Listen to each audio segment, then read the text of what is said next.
In the summer of 1947, something came down outside Roswell, New Mexico. We've argued about what it was for nearly 80 years, but here's the part nobody talks about. One of the beings recovered from that crash site, a grey, as the witnesses described it, survived for 11 days.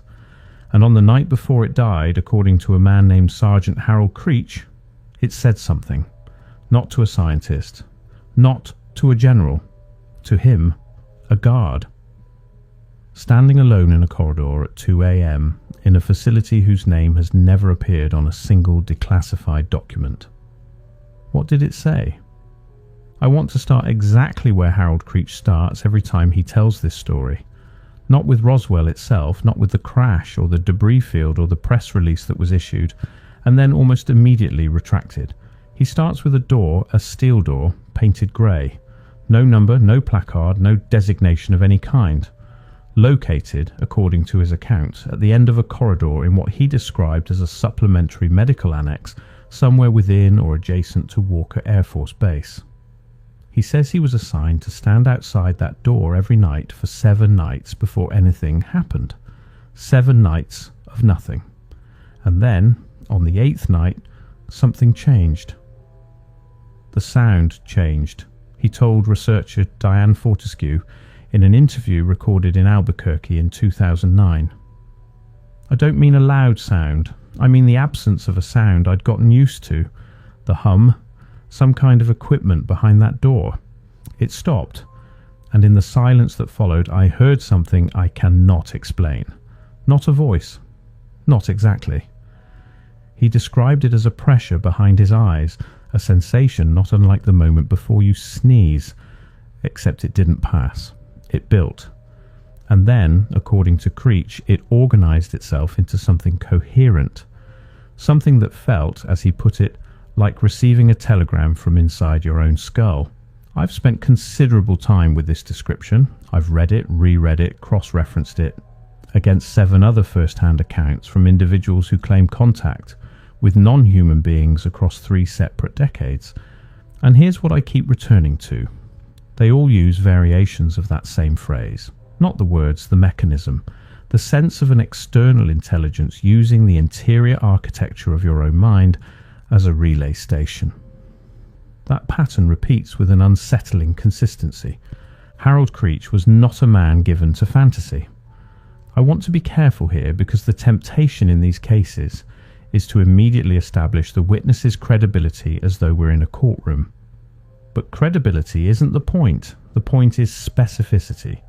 When people fabricate experiences, they tend toward the dramatic, the cinematic.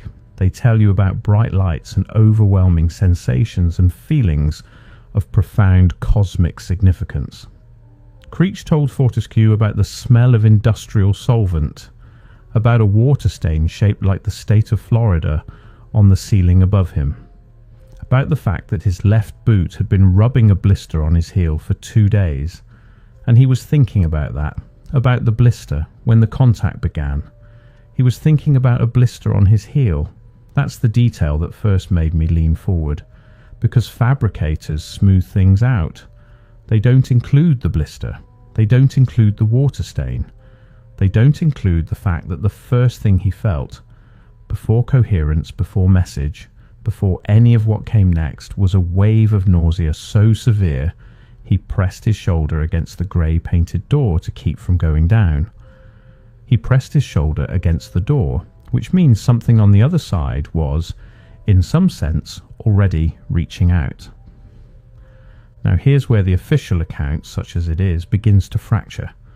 According to every released document pertaining to the Roswell recovery operation, no living biological material was retrieved from the crash site. The official position, reiterated across multiple declassified memos spanning from 1947 through 1994, is that the recovered material was debris from a high-altitude balloon program, Project Mogul, monitoring Soviet nuclear tests, rubber and foil and balsa wood, no beings, no survivors, no supplementary medical annex with a grey painted door. And yet, a 1952 internal memorandum partially released under a Freedom of Information request filed by journalist Thomas Aldred in 1998.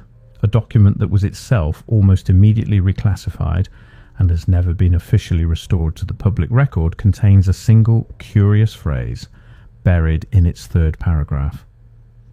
The memo concerns ongoing biological containment protocols at facilities Aldred believed were associated with the Roswell recovery. The phrase reads, "Condition of subject remains marginal. Communication attempts have yielded inconclusive results, though non-standard transmission modes have not been ruled out." Non-standard transmission modes in a 1952 document, 5 years after Roswell. This is where the official explanation begins to collapse under its own weight. If there was nothing biological recovered, what biological containment protocols are we talking about? If there was no subject, what is the condition of?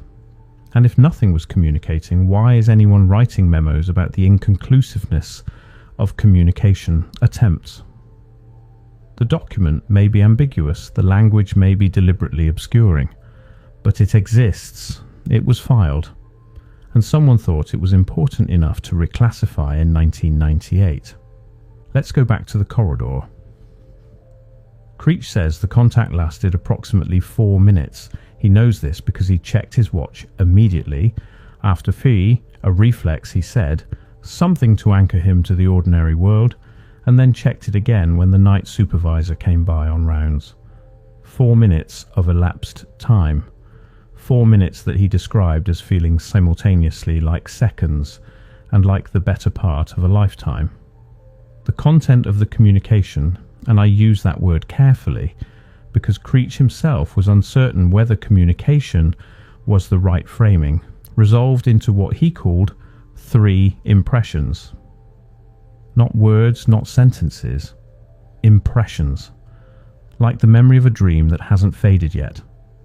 The first impression was spatial. An image, or something functioning like an image, of a location. Not a planet, not a star system. Something more immediate. He described it as a place underground that doesn't appear on any map I've ever seen, because it isn't underground here. I've read that sentence probably 50 times. Because it isn't underground here. What does that mean? Underground where? Underground when? Is this a description of a physical location somewhere else in the universe? A reference to some other layer of reality altogether? Or was it simply the best translation a 1947 army sergeant's brain could produce for a concept it had no existing framework to hold? I don't know. I genuinely don't know. And the deeper I look into this, the more I suspect that the not knowing is, itself, the point. The second impression is the one that keeps me up at night. Creech described it as emotional rather than visual. A feeling. Specifically. And here I'm quoting directly from the Fortescue transcript. A feeling like enormous sadness, but not the kind of sadness you feel for yourself. The kind you feel for someone else. Like grief, except pointed outward. Like it was sad for us, like whatever was behind that door looked at me standing there in my uniform with my rifle and my blistered heel, and it mourned. It mourned. A non-human intelligence dying in a steel room behind a grey-painted door in New Mexico extended its final transmissions outward and chose, apparently, to communicate grief. Not a location, not a warning, not some grand revelation about the cosmos or the nature of consciousness or the origin of the universe. Grief. For us. Why? Why grief? Why directed at a 24-year-old army sergeant from Odessa, Texas, standing in a hallway he wasn't supposed to talk about? What did it see in him, in us, that warranted that response? And here's the part I cannot stop returning to. Across the 7 other contact accounts I mentioned earlier, 3 of them include, unprompted, some variation of this same transmitted emotion. Not awe, not fear, not communication of information. Grief. The pattern holds, and once you see it, you genuinely cannot unsee it. The third impression is the most complex and the most contested, because it's the one that sounds, on the surface, like exactly the kind of thing a fabricator would include. Creech described a sense of finality, but not the finality of death, something more specific, the finality of erasure. He said it felt like the being was communicating the concept of something being deliberately removed from existence, not destroyed, removed. The way you don't just throw away a file, you shred it. You ensure that whatever it contained cannot be reconstructed. He didn't know what was being removed. He said it wasn't clear whether it was referring to itself or to its ship or to some category of knowledge or to something else entirely that he had no way of naming. But the feeling, the impression, was specific enough that he used the same word 3 separate times in 3 separate interviews across 15 years. Intentional. Whatever erasure was being communicated, it was being communicated as intentional, deliberate, done by someone to something. This raises a simple but critical question. If the being was dying, if it had perhaps 11 days to exist in that grey room, why spend part of what might be your final coherent transmission describing an act of deliberate erasure? Unless what was being erased was important enough that even a dying intelligence wanted someone, anyone, to know it had happened. Harold Creech did not report the contact, not that night, not the next morning, not for 43 years. This is the part that the skeptic in me wants to hold on to. 43 years of silence. That's a long time to hold something. And the skeptic says, the longer the silence, the more room for memory to reshape itself, for a dream to become a conviction, for something mundane to accrete meaning it didn't originally have. But here's the complication. Creech isn't the only one who was silent. Fortescue, in her research notes published privately in 2011, a bound edition of approximately 200 copies, distributed largely to academic researchers, and now extraordinarily difficult to find, documented 4 other individuals who she believed had access to the same facility during the same approximate period. Not guards, a physician, a communications technician, an administrative clerk, and a woman she identifies only as a contracted civilian specialist, whose precise role was never clear to any of the other witnesses. All 4 were silent for comparable periods. The physician spoke first, in 1981, to a private researcher. The communications technician never spoke publicly at all. Fortescue learned of his experience only through his widow, who found a handwritten journal in a box of belongings 14 months after his death in 1999. The journal apparently was 11 pages long. Fortescue claims she was allowed to read it once in a kitchen in Flagstaff, Arizona in 2003. She was not allowed to photograph it or transcribe it. She was asked to leave it on the table when she departed. She never saw it again. The silence was not just deafening, it appears to have been to some degree maintained.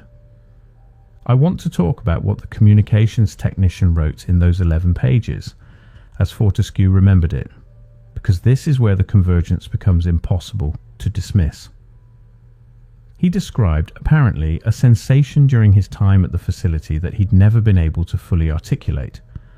A feeling that the being, he referred to it only as the patient, was broadcasting continuously, the way a radio station broadcasts whether or not you have a receiver. Most people, he wrote, simply didn't have the receiver, or didn't know they did, but on certain nights at certain hours the signal would strengthen. And in those moments of strengthening he said he received what he called flashes of architecture. Not buildings, a different use of the word. Architecture as in structure, pattern, the underlying skeleton of something too large to see whole.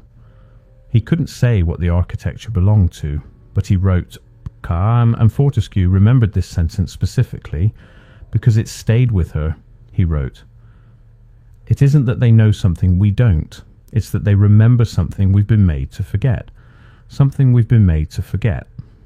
The evidence accumulating detail by detail suggests something considerably larger than one dying being in one undocumented room.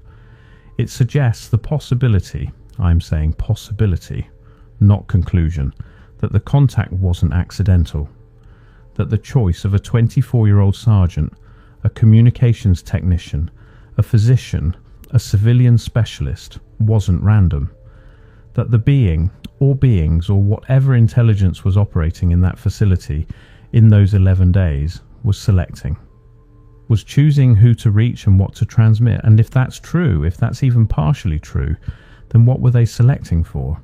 I tracked down a man named Vernon Quist in Tucson in the spring of 2022.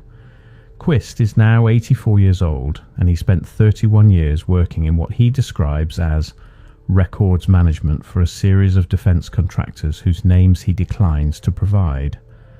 He is not, he insists, a whistleblower. He didn't reach out to me. I found him through a chain of referrals that began with Fortescue's research notes and wound through 4 intermediaries over the better part of 18 months. What Quist told me was this. He said that during his career he encountered on 3 separate occasions files that bore a specific classification, marking he had never seen documented in any official guide to classification protocols.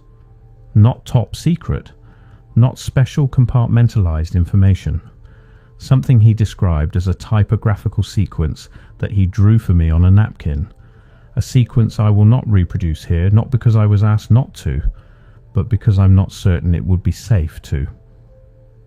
He said those files, whatever their content, shared one common characteristic in their metadata.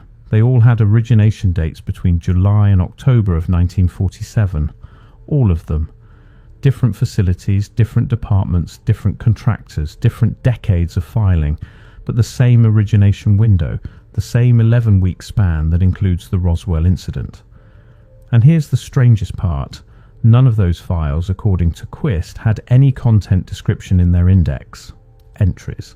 The metadata existed, the origination dates existed, but the field where the subject or content should have been listed was not blank. It had been overwritten with a single repeated character. A 0, not a dash, not redacted, not classified. A 0 repeated in every content field across every document in that strange and unacknowledged classification category. Zeroed out. Removed. Intentional. I keep coming back to that word, the one Creech used 3 times. Intentional. And I keep asking myself, what would it mean for that to be true? Not in the conspiratorial sense, not who did it, not which agency, not which specific human hands carried out which specific act of erasure. That's not the question that haunts me. Those questions have answers somewhere. Documents, perhaps, witnesses, paper trails that someone eventually will follow all the way to the end. No, the question that haunts me is simpler and more disorienting. The question is, what did we lose? If the being transmitted something in those 11 days, if it spent its final coherent hours broadcasting to anyone with the right receiver, what was the content of those transmissions? Creech got 3 impressions. The communications technician got flashes of architecture. The physician, I know almost nothing about what the physician received because his 1981 account was apparently given under conditions of anonymity that have been rigorously maintained, and what little filtered back to Fortescue was vague to the point of uselessness. But there were others. The civilian specialist. Others Fortescue may not have found. Others who may have sat quietly in their lives for decades, carrying something they didn't know how to name, dying without ever telling anyone, taking whatever they received with them into whatever comes next. How much knowledge walks out of the world like that?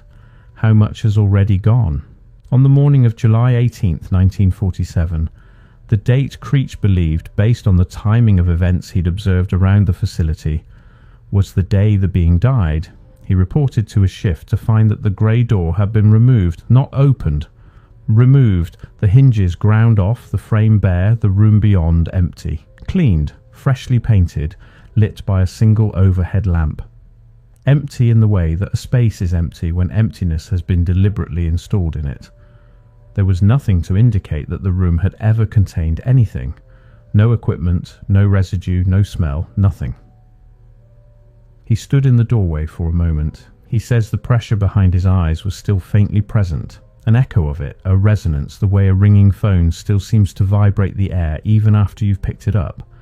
He stood there and he tried for the first time, and he says the last to send something back. He doesn't know what. He says he didn't know how. He just stood in that empty, freshly painted room and directed something inward and outward simultaneously, some inarticulate response to the three impressions, some attempt at acknowledgement. He doesn't know if it reached anything. He doesn't know if anything was still there to receive it. He walked back to his post. He never discussed it with anyone for 43 years. He watched the official story solidify around him like concrete around a buried thing, and he let it, because what else do you do with something that has no language? So what did it say? What did a dying non-human intelligence confined to a grey room in a facility that has never appeared on a single public document choose to transmit to the humans within range of whatever it was using to transmit? A location underground that isn't underground. Here. Grief directed outward, at us specifically and deliberately, and the concept of intentional erasure, of something important being